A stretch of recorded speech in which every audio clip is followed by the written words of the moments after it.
parang justified nga na, kasi nga, siya na yung Senate President, diba? Or, yun na yung desisyon ng Congress tsaka Senate.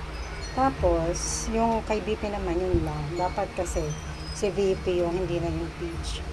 Sana kung ako papipiliin, arrestuhin na lang si Senator Bato, tapos si Vice President, ang hindi in-impeach. Pero yun lang, 26 lang yung hindi pumirma sa impeachment. At sila lang ang itataguyod ng Iglesia ni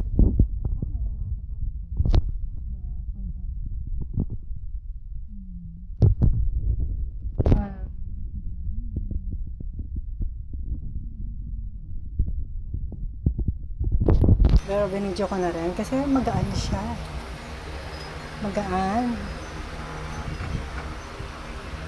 Feel sexy muna tayo dahil ganyan na nangyayari sa ating bansa. Pero kita nyo, ramdam nyo, gumagalaw naman.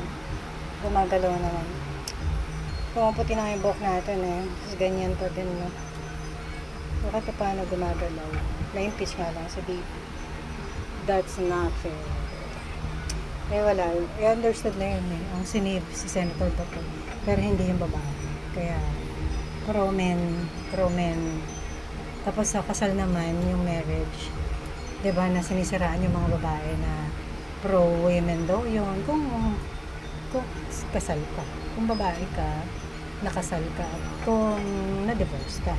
Pero kung babae ka na hindi ka naman nakasal, hindi ka naman na-divorce, ano makukuha mo? Kaya nga sa babae, dapat lang na makasal ang babae. Kaya para wala na sila sa ating masabi, no marriage, no divorce, no prenup. Diba, kaya nga si Bea di na nagpakasal.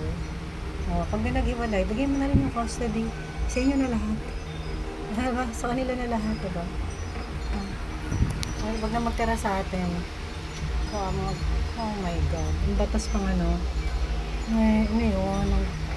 Kaya, kita natin, obviously, wala na si Sara. Hindi na siya vice president. Diba? Yung ibig sabihin nun, may lumalabas, kapalit na niya si Senator Cayetano. Feeling sex tayo. Kasi na-impeach na si Vice President Sara. Kaya relax muna ako ngayon. Therapy.